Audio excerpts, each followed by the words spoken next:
down your phones, please. Now's the time to do it. Okay. Our speaker has traveled a great distance to come here and share his information with us, and so we ask you to power your phones down. If you must take a call, go out into the hallway. We may have a minimal number. I know there's a number of our members cannot make it today for a variety of reasons, so they're not here. But right now, let me introduce the second vice president of the Chicago Coin Club, Marc Stackler. Thanks, Carl. And let me see. First of all, I want to call the meeting to order. This is a continuation of our last meeting from a couple of Wednesdays ago. And Carl, you haven't given me a list of all the things that we're going to accomplish before the featured speaker starts. I make a motion we adopt an abbreviated agenda of the meeting. Okay. Thank you. All those in Aye. favor say aye. Aye. Good.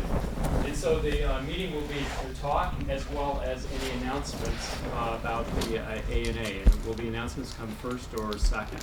First. Okay. And why don't you... Okay. We have an app. By the way, those of you who have not a member of the club, to join the Chicago Coin Club, you must be present to put your application in. We cannot accept applications through the mail. And we have a gentleman who's applied for membership here. He's just moved back to Chicago. I know he's been down in the Kansas and the Oklahoma area. Mike Clark, right here. Raise your hand, Mike, so everybody knows who you are. And this is his first meeting. And then we post this in our newsletter, and then our next regular meeting gets second reading. We have some guests here today. We have Mike Dregston from Stardale, Minnesota. Mike? Hi. Mark, yeah. Mark. Thank you. Listen up.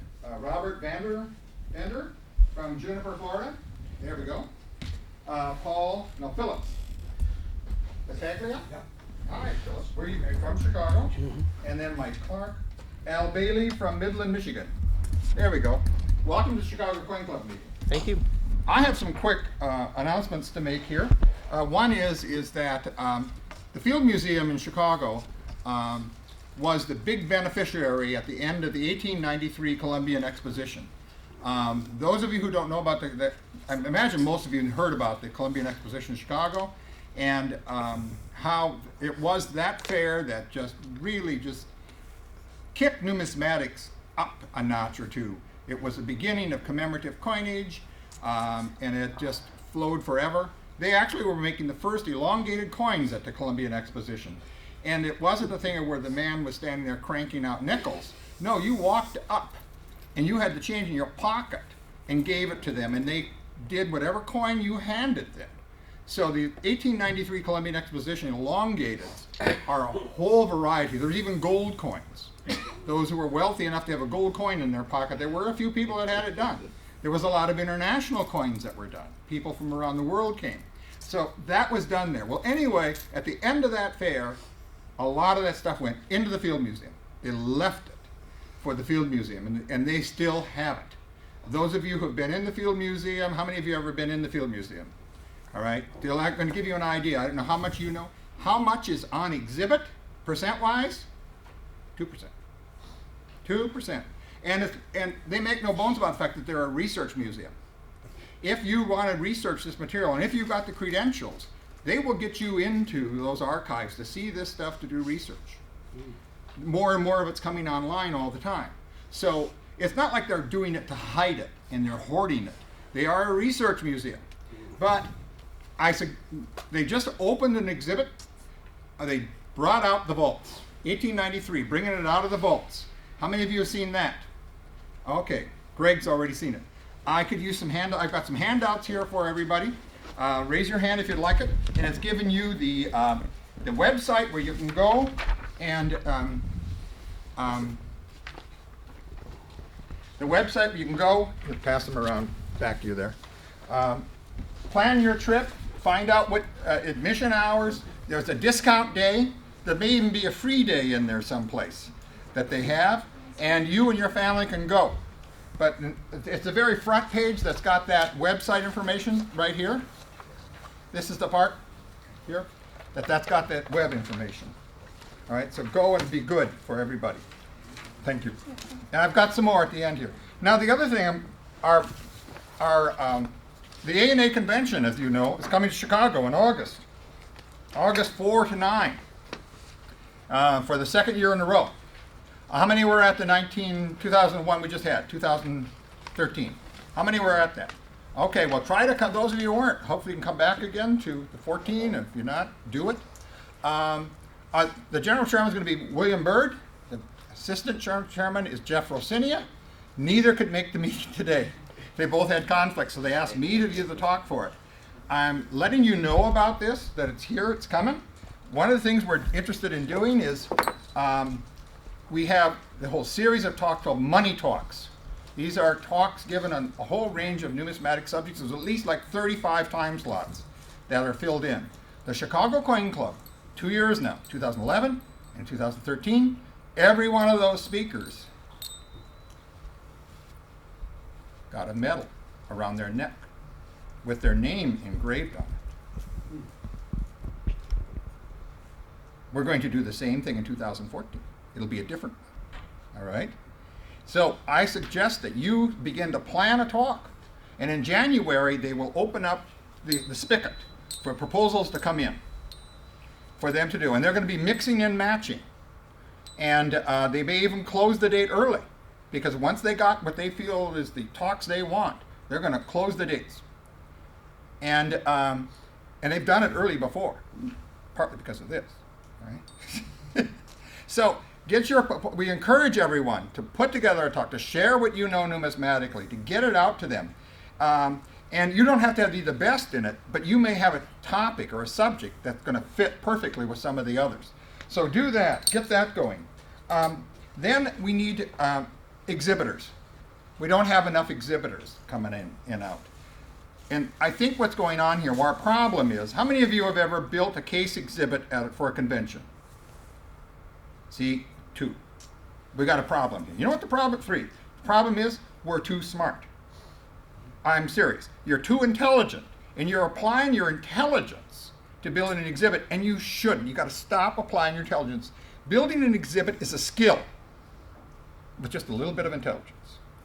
It's like learning how to ride a bike, or learning how to drive a car, learning how to cook. You don't use a lot of intelligence on that, but it's a skill. That's what building an exhibit is. It's a skill.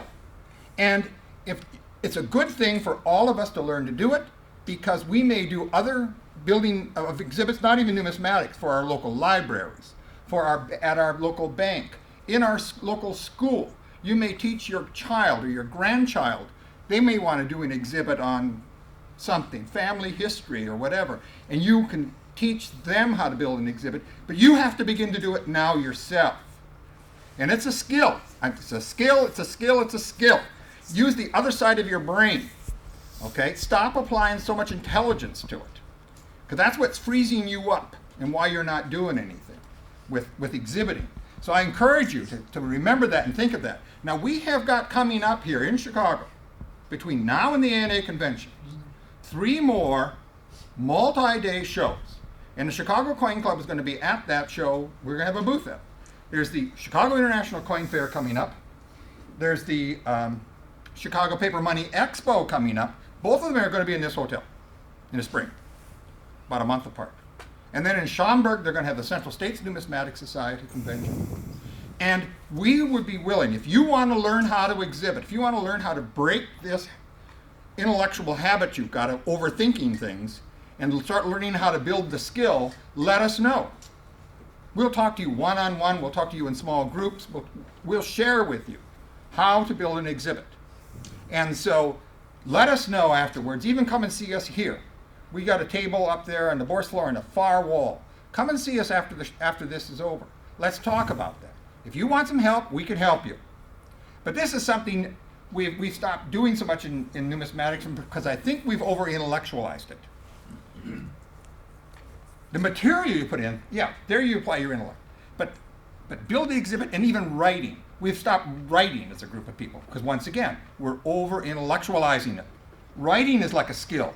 It's no different than a carpenter who can take a nail and a hammer and just pow, pow, pow, pow. Did you ever notice some guys can do that? Not anymore now, they got these nailing guns. But I was fascinated by how some of these carpenters could do that. And they would never miss the nail. Why? Because it's a skill. And they practiced it, and practiced it. That's the same with exhibit building. It's a skill. So I wanted to remind everyone of that. In January, we'll begin the official recruitment of volunteers to work for the work with us. Last year, I had 83 volunteers who put in 4 hours a day or more working at the convention and giving them time for breaks and so on to go to different ceremonies they wanted and so on. And raise your hand here if you were one of my volunteers. I can see a bunch of them out here already. There we go. Right. So, and a few couldn't make it because of their flight hours and stuff. But anyway, so that's the story with the A&A convention. Now another announcement. In this spring, in March, in this hotel, it'll be Chicago Paper Money Exposition. All right. How many of you have been to that show? That's good. Everybody knows. We have a speaker. Chicago Coin Club has an out-of-town speaker again. This speaker is also from New York. This speaker is in this room right now. He's a member of the Chicago Coin Club. He's Roger Urs in the back of the room, the guy with the mustache. Roger is going to be speaking about the currency of the leper colonies. The coins and currency of the world's leper colonies. He's particularly familiar with the leper colonies of the Philippine Islands. But there are more than just there. And they all had their own coins and currency. And so in March, Roger is going to be at the Chicago Coin Club meeting here. It may even be in this room, speaking about the coins and currency of the leper colonies. And we hope you all can make it. With that then, now it's time for our program here. And I thank you for